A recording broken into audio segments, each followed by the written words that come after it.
Oke. Bahas apa ini? Kalau di Rider sih ini menarik banget sih. Kita mah nggak pakai opening, langsung ini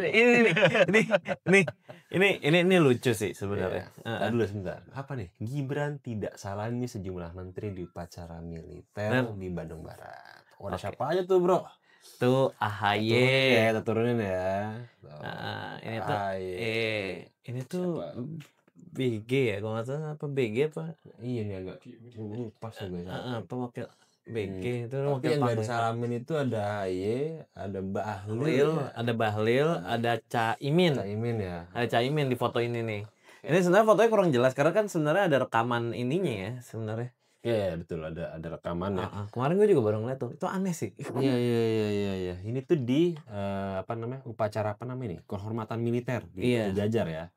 Hari Minggu, salah Minggu ya.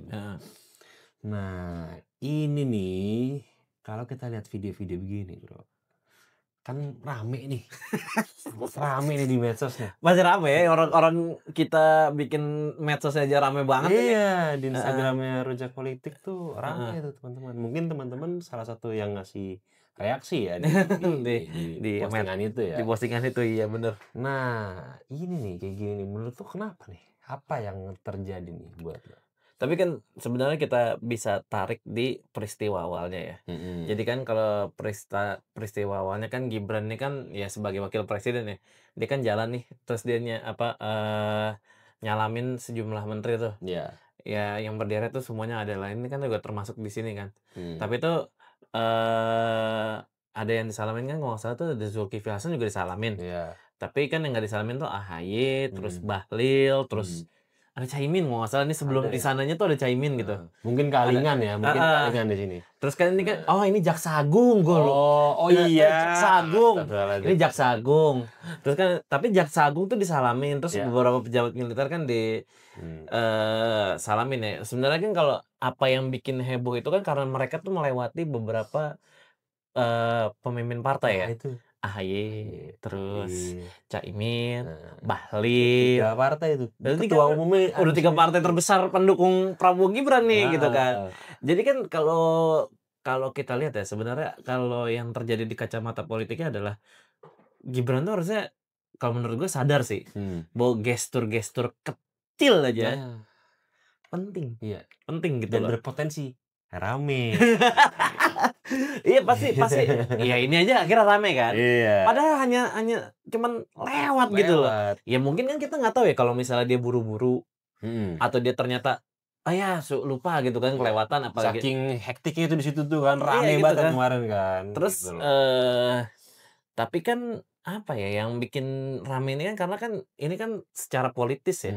Apalagi kita ngeliat mukanya AHY itu kayak mau dilewat gitu loh.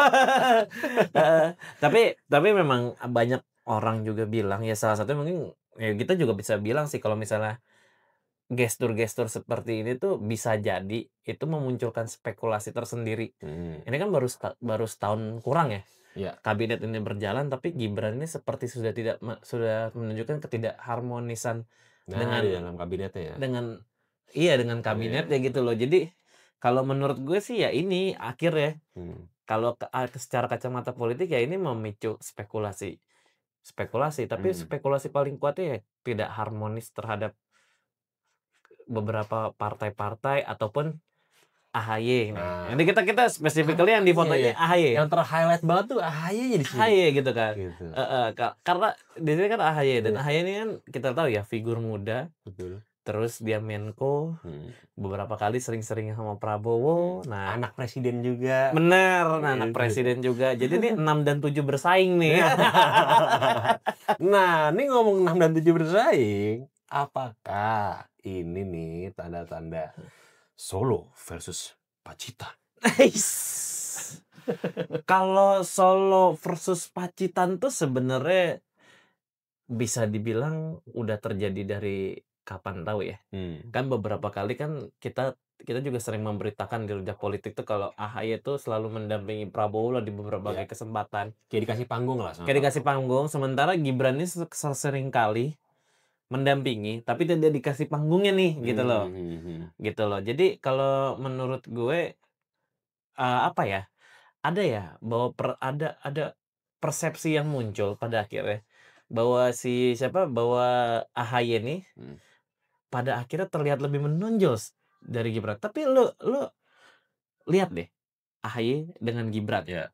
Kita lihat secara track record ya, nggak usah kita lihat secara politisnya gitu. Kita lihat secara track record kerjaan maupun soal kerjaan, karir, dan pendidikan gitu. Iya. Ya kalau AHY sama Prabowo nih lain nih. Betul. AHY itu TNI. Ya, TNI. Terus kalau nggak salah Adi Makayasa ya. Makayasa juga. Adi Makayasa. Lulusan Harvard. Nah. Gibran juga anak presiden juga nih.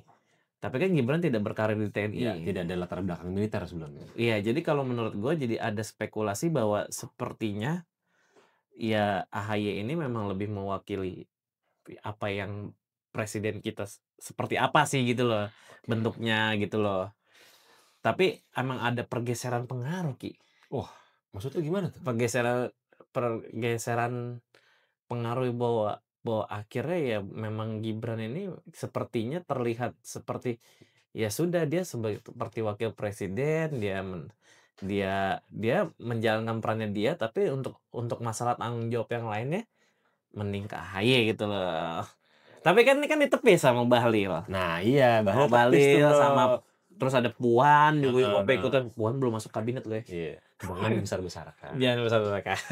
Iya, terus Bahlil kan yang ngomong kan ya, kalau misalnya Bahlil tuh ngomongnya apa ya? Bahlil tuh ngomongnya tuh orang saya satu kereta kok sama Gibran. Naik bus bareng, duduknya sebelahan. Iya, jadi nggak ada keretakan kabinet lah sebenarnya dalam itu. Tapi ya itu tadi, ini kan gestur-gestur seperti ini kan balik lagi ya, ini spekulasi politiknya jadi muncul terus gitu loh. Jadi kayak gestur kecil, dampaknya besar. Ini kan hari Minggu. Iya. Kalau nggak salah ini sebelum hari Minggu ini, Sabtunya tuh Gibran ketemu sama Dasko. Oh iya, makan siang. Ya seperti, nah itu kan juga memunculkan spekulasi yang lain, cuman nggak terlalu jauh lah. Iya. Tapi kita bahas dari sini. Bahas yang ini dulu. Tapi memang Soleh versus Pacitan ini sepertinya kalau kita melihat tayangan ini ya, ini bisa jadi akan menjadi lebih besar gitu loh. Ini percikan awal. Iya. Karena kan memang selalu disandingkan. AHY dan Gibran, anak presiden ke-6, presiden ke-7. Yang satu wapres, yang satu menteri, Menko gitu kan. Yang satu ketua umum partai, yang satu enggak. Belum masuk partai, belum. Jadi ya kalau misalnya narasi Solo versus Pacitan ini akan muncul, sepertinya tuh ini titiknya. Titik awal dia muncul tuh ini gitu loh. Iya. Berarti kalau udah kayak gitu akan ada urusannya sama let's say apa ya, OTW 2009 lah. Kalau kan OTW 2009. Tapi kalau emang OTW 2029 tuh menurut gue pribadi ini bisa dimulai dari sekarang. Tapi sepertinya tidak akan terjadi secara cepat ya. Oke. Kita kan juga apa ya, ingat gitu loh bahwa kita presidennya masih Prabowo baru 1 periode, belum setahun pula nih. Kalau ngomongin 2029 itu sebenarnya jauh gitu loh. Tapi memang dengan adanya kejadian-kejadian seperti ini nih, kita bisa lihat bahwa ini kayaknya Gibrannya rentan untuk di 2029. Oh gitu. Ya karena dia tidak bisa memelihara konstituennya yang dimana ini kan pendukungnya mereka semua gitu loh. Pendukungnya dia semua gitu loh. Jadi kalau dengan percikan kecil seperti ini aja dia tidak bisa ngeberesin ya gitu loh. Ya gimana nanti di 2029. Dan kita tahu bahwa posisi politik itu kan dinamis banget ya. Siapa yang paling kuat, yang paling didukung, nah itu kan terlihat jelas gitu loh. Kalau melihat kans AHY di 2029 sih bisa, tapi terlalu cepat. Oh gitu, lu ngeliatnya terlalu cepat ya? Terlalu cepat. Kayaknya AHY itu taruhnya tuh di 2034 gitu. Gibran terlalu cepat gak? Kalau Gibran tuh lain kondisinya. Gibran ini jangan dibawa dia sama gitu. Special edition ya? Iya, dia special condition lah. On special case ya Gibran terjadilah kayak seperti ya sudah, apakah jika memang dikehendaki ya sudah terjadilah seperti itu loh gitu. Iya.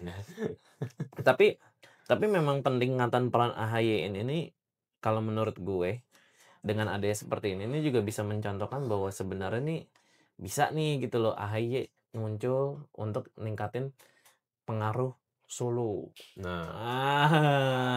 Lebih jauhnya gimana tuh? Nah jadinya nggak selalu apa politik yang dimana presiden kita dikendalikan sama Solo. Enggak. Ini ada basis baru nih muncul nih. Nah ini bisa jadi ini basisnya kan kosong ya. Betul. Kosong dan sementara kan yang ini kan nggak punya partai tapi dia punya menteri-menterinya aja. Betul. Nah bisa jadi nih basis-basis yang partai ini masuk nih di pacitan-pacitan ini nih. Poros baru. Sambil mengurangi pengaruh Solo. Benar. Jadi lebih ke situ sih persepsinya. Cuman balik lagi kita mengutip kata Puan aja. Oke. Jangan dibesar-besarin. Kalau kata Bahlil kita kompak. Kita kompak. Tapi ya bisa seperti itu gitu loh. Iya. Ya jadilah ini kalau mau gua akhiri ya maksudnya dari hal sepele ini aja, ini kan cuma berlangsung berapa detik doang ya di video itu ya, berapa detik doang, tapi implikasinya kan besar nih. Bahkan sampai hari ini tuh masih rame lah diomongin orang. Dan dengan itu pula publik juga jadi liar nih, spekulasinya, wah kenapa nih, oh mungkin dia cuma buru-buru. Nah bisa begitu, jadi buru-buru apa gimana gitu. Tapi kok kalau buru-buru yang lain di skip, yang lain disalamin gitu kan, nah kan jadi ini ada diskusi banyak nih di publik nih. Tapi memang hal satu diingat oleh Gibran bahwa gestur politik itu penting. Betul. Penampilan dia di publik, interaksi dia terhadap publik, bahkan semacam gestur-gestur seperti ini itu penting gitu loh. Dan dia harus sadari itu gitu loh. Kalau enggak, kalau dia masih punya intensi untuk di 2029 nanti dia maju seperti apa, yang kayak gini-gini harus diperhatiin dari sekarang gitu loh. Karena kalau enggak persepsi publik liar. Kalau misalnya dia membiarkan seperti itu aja ya udah gitu loh. Apalagi sekarang kan zaman medsos ya. Kayak gini nih, sekian detik videonya viral sampai sekarang rame mainin lagi, digoreng lagi, apalagi adanya medsos kayak X ya, TikTok gitu kan, itu kan cepet banget gitu loh. Betul. Anginnya gitu. Jadi kalau memang gini lah ya, kalau gue bisa bilang begini lah. Kadang-kadang tuh publik tuh nyari-nyari gitu loh. Nyari-nyari isu gitu loh. Yang kayak gini jadi politik kan selalu gitu ya, bermain dengan isu ditutupi dengan isu gitu loh. Dan publik tuh kadang-kadang nyari nih isu-isu yang begini-begini. Nah, ini hati-hati harusnya kan sebenarnya. Tapi untungnya kan memang langsung dibantah meskipun bantahannya seperti apa. Nah, atau ya mana yang lebih gede dimainin sama publik. Bantahannya atau masih video ininya nih. Video ininya nih gitu. Tapi kalau misalnya secara publik luas yang awam yang mungkin tidak bisa memecah ini menjadi beberapa kacamata ya. Ini pasti bakal dilihat seperti Gibran itu nggak nyatu gitu loh sama kabinetnya. Itu tuh yang menurut gue tadi tuh yang makanya kan gestur-gestur tuh penting. Lo tuh harus merhatiin yang gini-gini. Kalau dia nyalamin cuma Jaksa Agung doang. Nah ini kan beda lagi nih. Gue bisa aja nih interpretasiin bahwa wah ini minta diamanin yang ini. Minta diamanin yang gini deh gitu kan. Sebenarnya kalau main ono-ono nggak diamanin gue, main yang ini aja lah yang ngamanin gue. Tapi kan nggak bisa kita disimpulin kayak gitu banget gitu, enggak gitu. Intinya yang tahu hanya mereka dan Tuhan. Iya, memang iya sih. Kalau politik kan emang selalu itu. Tahu lah gitu. Kan politik kan di mulut beda, di hati beda, di otak pun beda. Ya udah, oke, gitu aja ya. Oke. Udah. Udah itu. Udah. Cepet ya? Lagi. Dan dulu mau makan.